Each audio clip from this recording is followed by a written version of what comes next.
gimnat grogi saya nih. Gimnastiar yang sering kita sebut dengan AA Gim. Grogi Bu. Mohon maaf Pak. Alhamdulillah beliau sudah ada istirahat sejenak setelah bersepeda kira-kira 14 km dari Wirokerten Jalan Imogiri Timur, Masjid Al-Ghazali. Alhamdulillah puji syukur kita panjatkan kehadirat Allah atas limpahan rahmat dan karunia-Nya sehingga pada pagi hari ini kita dapat bersilaturahim di tempat ini dan mudah-mudahan pertemuan kita mendapat rahmat dan berkah dari Allah Subhanahu wa taala. Salawat dan salam tetap kita doakan kepada Allah semoga tetap terlimpah dan tercurah kepada junjungan kita Nabiullah Muhammad sallallahu alaihi wasallam, kepada keluarganya, sahabatnya dan pengikutnya. Mudah-mudahan juga termasuk kita semua. Dalam sependek ingatan saya, AA Gim ini ke Masjid Al-Aman ini yang ketiga. Yang pertama bersama ibu-ibu di kegiatan Ahad pagi. Yang kedua kemudian kegiatan subuh berjamaah.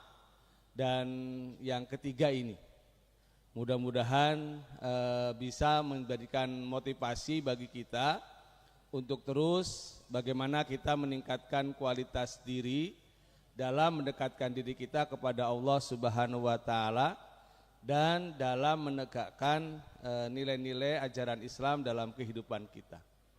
Hari ini kita akan mendapatkan kekuatan kembali untuk bersama-sama mari menguatkan jamaah kita di dalam menciptakan kehidupan yang lebih baik dan juga lebih sehat. Maka temanya sehat dengan berjamaah.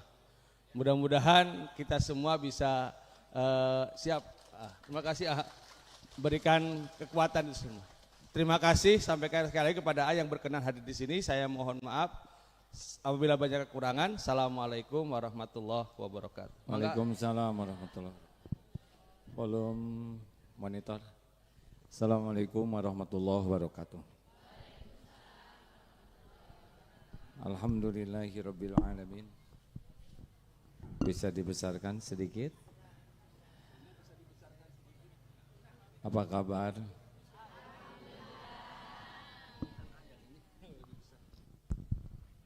Saya tidak menyangka ada kumpul-kumpul seperti ini. Saya nyangkanya sepeda saja. Boleh sambil jongkok Mas supaya yang belakang gak kehalangan. Jadi Ibu Bapak yang baik, hidup ini hanya sebentar. Kita ini sedang nunggu dijemput oleh malaikat maut. Kita belum tentu hidup bulan depan, minggu depan juga belum tentu, besok juga belum tentu hidup. Jadi kita punya waktu cuman sedikit dalam hidup ini. Kalau ibu-ibu lihat suaminya, mungkin suaminya yang meninggal duluan, mungkin ibu. Saya juga belum tentu bisa sampai ke Jakarta ini. Oleh karena itu, orang yang beruntung itu cirinya 4, selebihnya rugi. A'udzubillahi minasyaitonirrajim. Wal asr innal insana lafi khusr. Demi masa sesungguhnya setiap insan dalam kerugian, pasti rugi, kecuali ada 4. Illal ladzina amanu.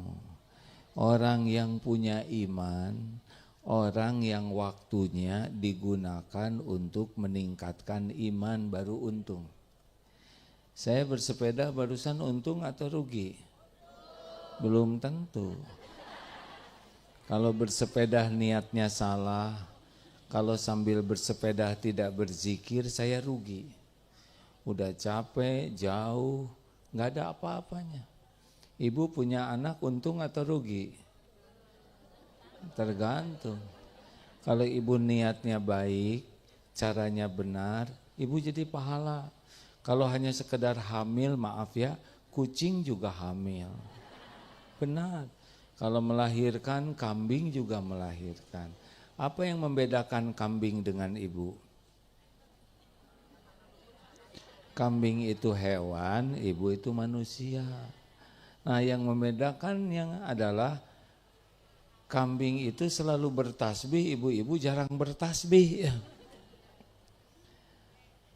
Kambing hamil melahirkan hanya takdir.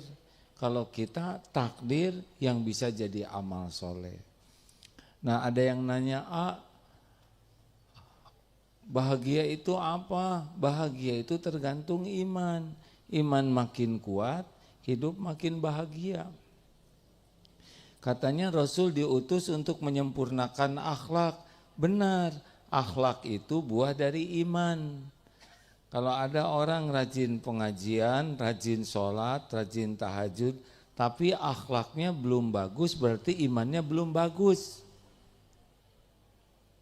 Karena yang membuat orang akhlaknya jadi bagus itu iman, ya. Oleh karena itu, bagaimana meningkatkan iman? Kata guru saya, kalau ada yang ngobrol, jangan bicara, takut ganggu yang ngobrol.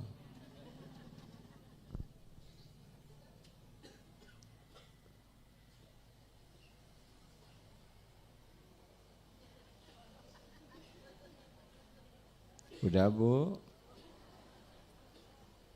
pokoknya mau diem aja. Jangan-jangan obrolannya penting, nanti ceramah saya mengganggu, betul ini? Dah berhenti. Jadi pupuk iman itu ilmu. Kalau sudah mendengar kata iman, maka yang terbayang pertama itu adalah belajar. Orang tidak bisa punya iman tanpa ilmu.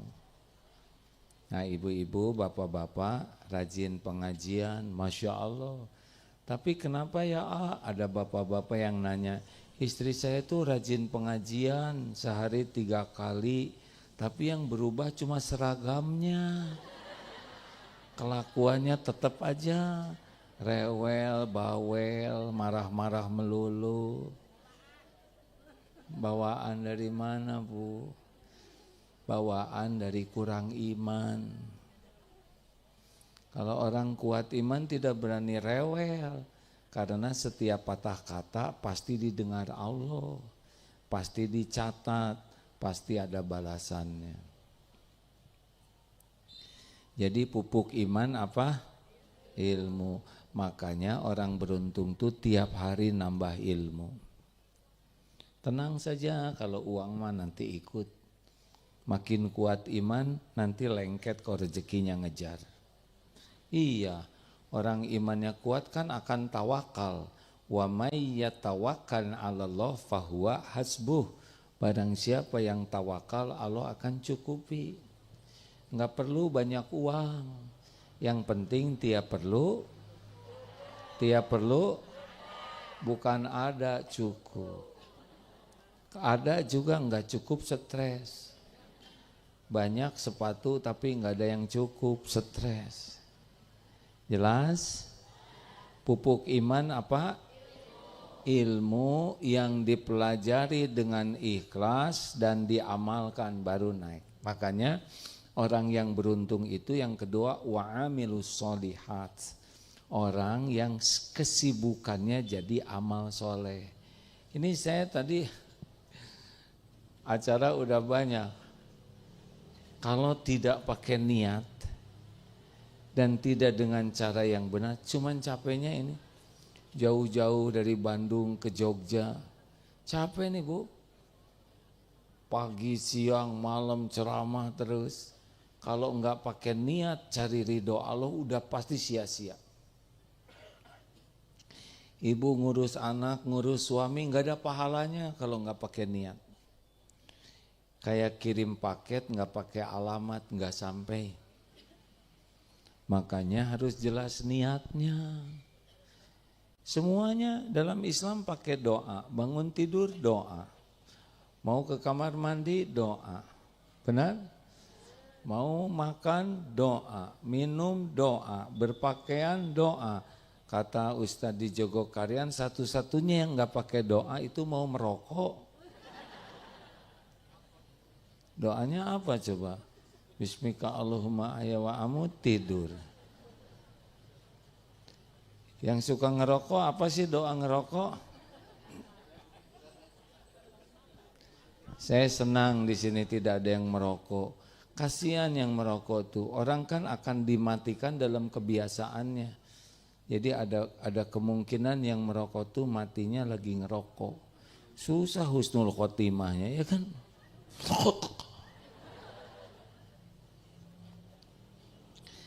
Pakai niat mau makan. Bagi kita semuanya adalah ibadah.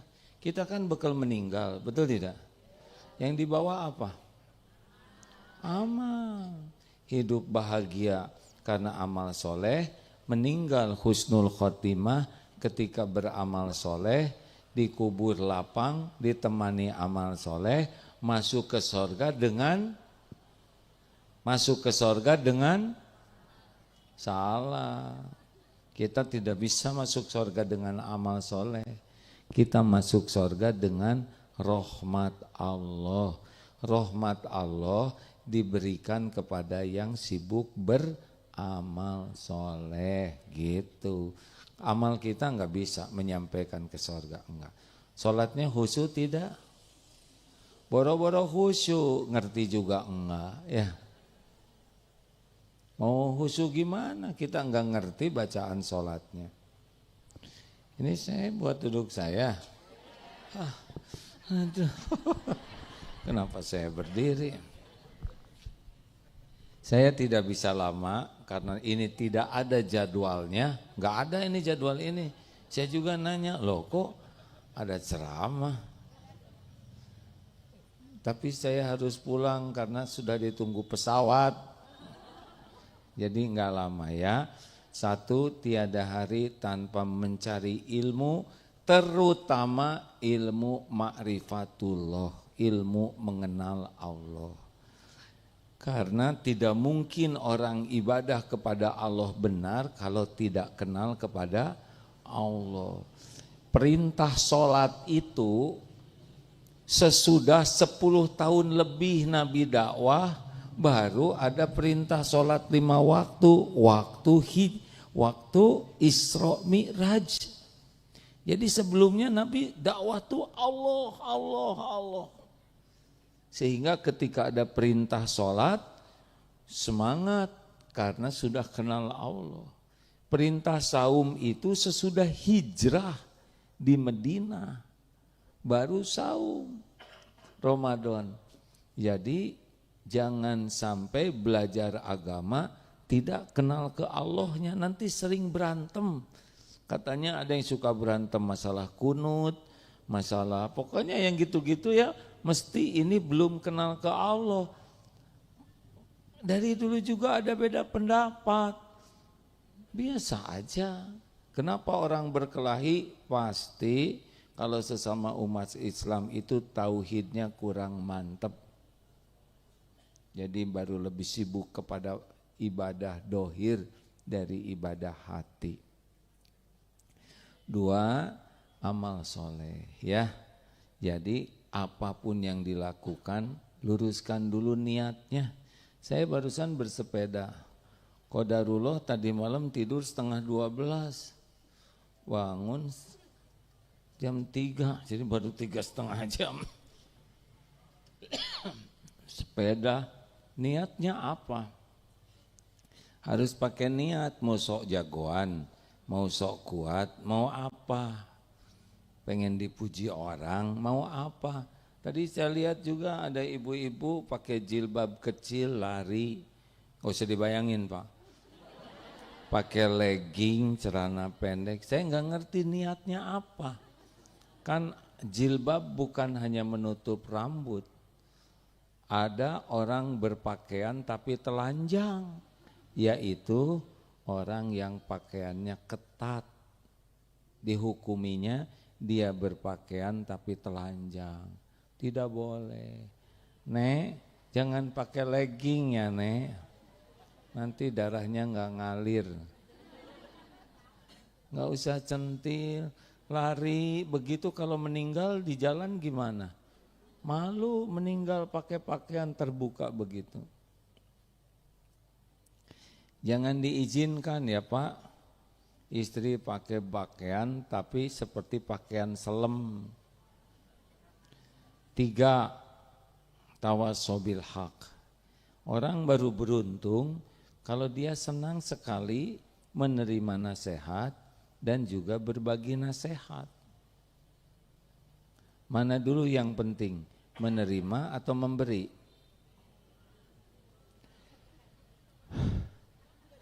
Apa dulu?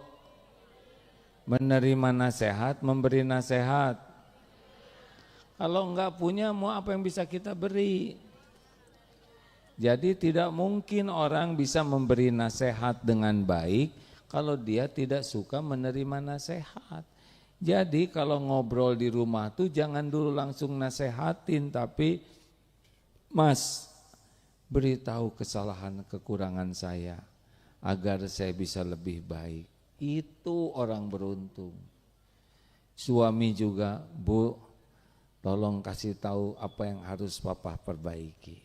Saya ingin menjadi lebih baik.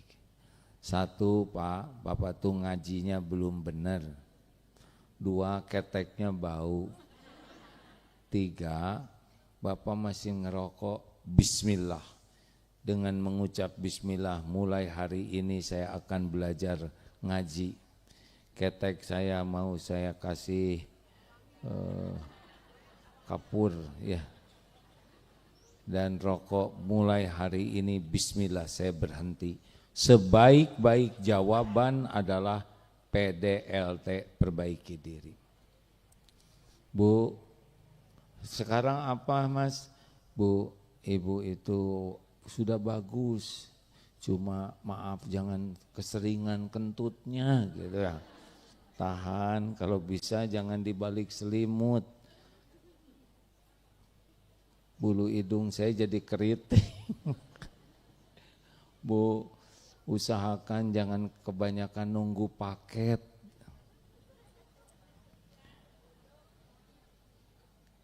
Beri nasihat dengan cara yang baik. Belum tentu langsung berubah. Kalau nasihat belum tentu berubah. Nabi Muhammad akhlaknya baik tidak? Jawab. Niatnya baik tidak? Perkataannya baik tidak? Akhlaknya baik tidak? Hatinya baik tidak? Apakah semua nurut kepada beliau? Tidak. Ada yang menolak, ada yang menghina, ada yang memusuhi, ada yang memerangi, padahal ngajaknya untuk keuntungan orang. Sabar. Ya Bu? Ya saya tuh ingin suami saya tuh suami soleh, hafiz Quran, akhlakul karimah. Dengar ya Bu, yang seperti itu kan enggak mau sama ibu. Terima yang ada. Bapak juga sama, ha? Saya tuh gimana ya, saya tuh ingin punya istri hafizoh, akhlakul karimah, membuat hati saya sakinah. Pak, yang itu juga enggak mau sama Bapak, yang ada aja. Jadi sebaik-baik memberi nasihat itu adalah memberikan keteladanan.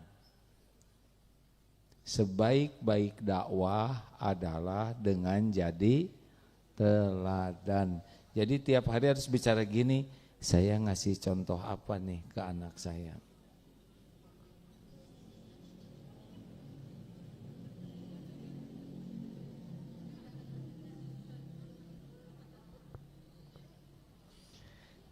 Enak ya, nggak usah marah-marah. Ada yang ngobrol, diam aja.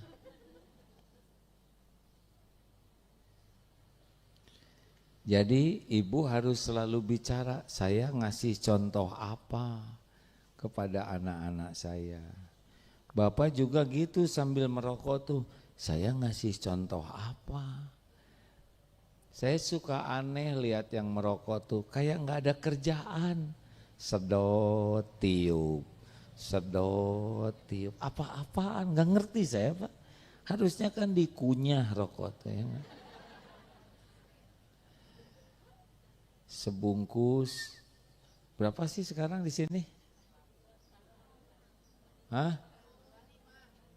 25. Sehari 2 bungkus 50. Sebulan kali 30 1,5 juta dibakar. Setahun 1,5 juta kali 12 15 berapa? 18 juta rupiah setahun untuk rokok. 18 juta rupiah seorang. Bapak-bapak yang merokok tuh 18 juta. Kalau ada di sini 10 orang 180 juta rupiah dibakar. Enggak mungkin masjid jadi kumal begini ya kan. Pasti fresh. Kalau ada 20 orang yang merokok, bapak-bapak berapa? 360 juta rupiah sebulan. Sebulan setahun?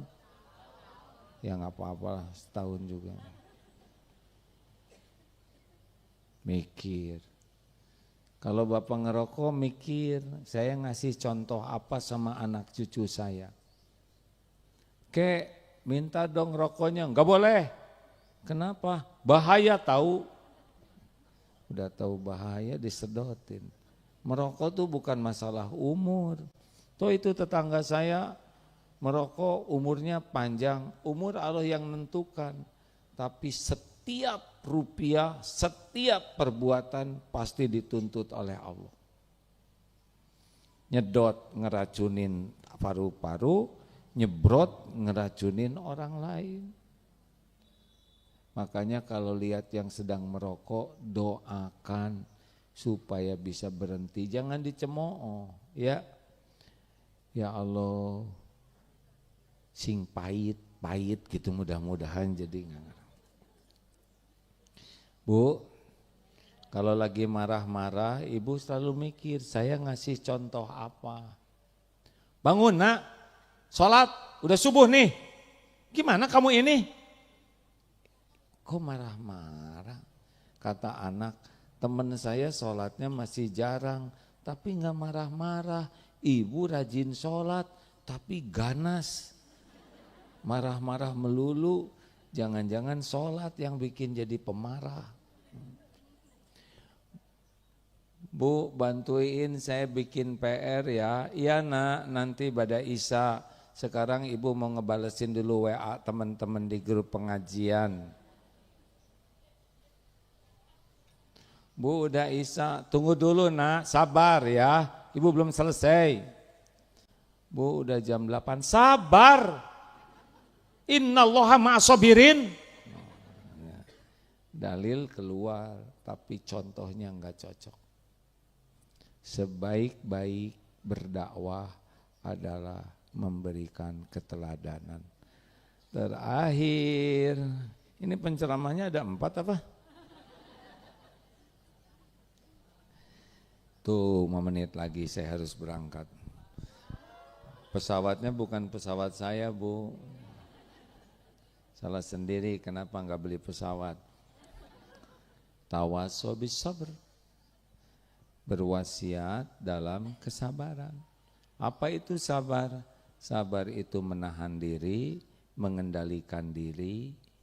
Semua orang bermasalah karena tidak sabar. Marah-marah itu tidak sabar. Berzina itu tidak sabar. Korupsi itu tidak sabar. Makanya orang yang beruntung itu yang berusaha sabar dan berusaha membuat orang lain sabar. Sabar itu ada berapa tempat? 1, sabar ketika menjauhi maksiat. Hati-hati nih, yang punya HP harus sabar. Di HP itu banyak peluang dosa. Ibu lihat bangun tidur kaget, kenapa? Ada kakek-kakek di samping saya. Berarti ibu nenek-nenek itu kan suaminya ya kan. Karena kebanyakan lihat cowok ganteng di HP, jadi lihat suami langsung pewot. Bukan mahram. Ini juga laki-laki, ada yang konsultasi, kenapa ya saya kok sama istri saya kurang nyengsreng, tahu kurang gimana gitu, nggak begitu semangat. Oh mungkin istrinya budug atau eksim, oh enggak, perawatan optimal. Atau istrinya kurang ingatan, oh enggak, baik. Kenapa tapi kok kurang gimana? Oh berarti Bapak sering melihat yang tidak halal. Karena orang kalau sudah sering matanya berzina melihat yang tidak halal, maka yang halal jadi tidak menarik. Hati-hati HP tuh, beneran. Anak-anak saya khawatir, anak kan tergantung ibu bapaknya. Mikir, mana yang bisa merusak, hapus. Ini saya ngebuka aja ini, matiin. Ini HP ini mencuri waktu saya sangat banyak, jual. Ganti HP jadul. Dulu aja nggak ada HP baik-baik aja dunia ya kan Bu. Sekarang makan juga semua pegang HP. Suami istri mau tidur, istri ngadep sana, suami ngadep situ. Pak, ibu tidur duluan ya. Pas ditutup langsung bersinar wajahnya. Ustadz, apa wirid istri saya ya ke wajahnya bersinar di balik selimut? Pasti HP itu. Satu, sabar terhadap maksiat. Dua, sabar ketika taat. Taraweh mendingan yang 11 rakaat ringkes atau 23 rakaat panjang? Jujur. Tuh kan, belum juga Ramadan udah malas dari sekarang. Pilih bacaan yang mau didengar. Kalau imam sholat maghrib, sholat isya, mendingan surat Ar-Rahman, tamat, atau Al-Ikhlas. Tuh kan, belum juga sholat, udah malas. Itu teh nggak sabar tahu. Pada mikir, pantesan nggak bahagia. Iya. Yang ketiga, sabar menghadapi musibah. Tenang aja lah, udah diukur kok oleh Allah. Dan yang keempat, sabar ngadepin omongan orang. Wa idza khatabahumul jahiluna qalu salama. Apabila mendengar orang jahil ngomong gak enak, sing sabar, tetap berkata yang baik. Monyet lo, tersinggung jangan. Kita monyet bukan? Kenapa tersinggung? Yang tersinggung itu yang mirip. Monyet lo, bukan. Assalamualaikum, beres. Pak, siap menghadapi omelan istri ya. Daripada istri ngomel ke suami orang, mending ke bapak aja. Dengerin baik-baik. Kalau benar kita minta maaf, terima. Kalau salah ya sabar aja, tunggu ya. Nanti pas udah berhenti bicara, udah tenang, baru bicara baik-baik. Nabi Musa diperintahkan ketemu Fir'aun. Qaulal layyinan, perkataan yang lemah lembut. Itu ketemu Fir'aun, lemah lembut. Apa suami ibu Fir'aun bukan? Kalau suami ibu mirip Fir'aun aja, ibu tetap lemah lembut. Mas, ini Fir'aun wati bukan? Lemah lembut, walaupun jengkel, itu sabar. Tidak boleh kasar, jangan keras, tenang. Karena yang membulak-balik hati adalah Allah, bukan perkataan kita. Kita bicara itu sebagai ikhtiar ibadah supaya disukai Allah. Allah nanti yang akan membulak-balik hati. Jangan suka bertengkar. Jangan berantem. Pernah ada kakek-kakek umur 70 tahun sehat, seger, awet muda. Apa rahasianya sehat terus? Saya tidak suka berdebat, tidak mau berbantah-bantahan, apalagi bertengkar. Jadi menurut kakek, kalau tidak suka berdebat bakal jadi sehat, jadi awet muda, jadi fit, mudah-mudahan begitu. Menurut saya sih nggak mungkin lah, masa dengan tidak berdebat jadi sehat, nggak mungkin. Tahu jawaban si kakek apa? Saya setuju dengan pendapat panjenengan, beres saja. Udah dibilangin nggak mau berdebat ya kan? Dia nggak setuju, ben bae. Ojo mumet-mumet, ewes-ewes, bablas angin boten nopo-nopo. Beda pendapat mah boten nopo-nopo ya, sepanjang bukan akidah wis ben baik. Tenong, tahu tenong? Tenang, bahasa Jawanya tenong. Jangan berdebat ya, saya harus pulang sekarang. Udah lewat 5 menit. Kula maturaken matur suwun. Matur suwun sangat nggih. Minta maaf ya. Apa minta maaf deh? Ya. Semoga berada di taman masjid ini nanti berkumpul di taman surga. Subhanakallahumma bihamdik asyhadu alla ilaha illa anta astaghfiruka wa atubu ilaik. Assalamualaikum warahmatullahi wabarakatuh. Makasih ya.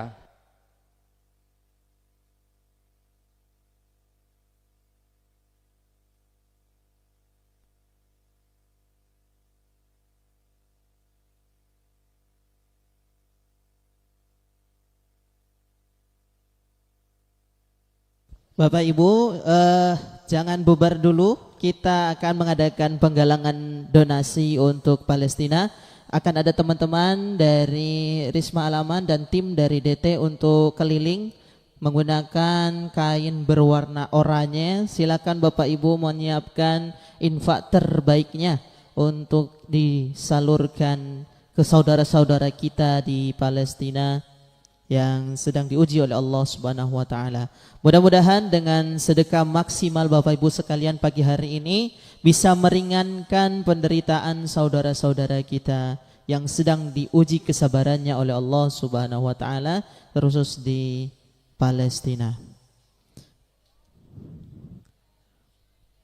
Silakan kepada tim bisa berkeliling ya.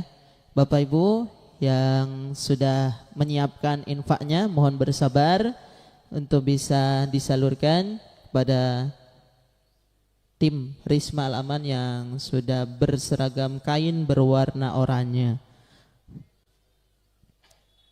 Insyaallah dengan sedikit apapun sedekah kontribusi kita akan diberikan ganjaran terbaik oleh Allah Subhanahu wa taala.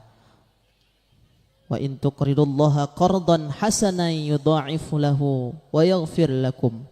Dengan kita memberikan pinjaman kepada Allah di jalan Allah, maka Allah akan memberikan balasan yang lebih baik dan akan mengampuni dosa dan kesalahan kita. Bapak Ibu yang sudah menyalurkan, sebelum sama-sama kita akan tutup, kembali lagi saya akan membacakan pantun terlebih dahulu. Silakan dijawab dengan semangat. Tebing tinggi di atas gunung Merapi, hati-hati bila sedang mendaki. Hidup ini tidak bisa diulangi lagi. Mari kita sudahi acara pagi ini. Demikian kami dari MC, mohon maaf atas segala kekurangan dalam membawakan acara pagi hari ini. Mudah-mudahan apa yang kita kerjakan menjadi ibadah di hadapan Allah Subhanahu wa taala. Mari kita tutup dengan membaca hamdalah bersama-sama.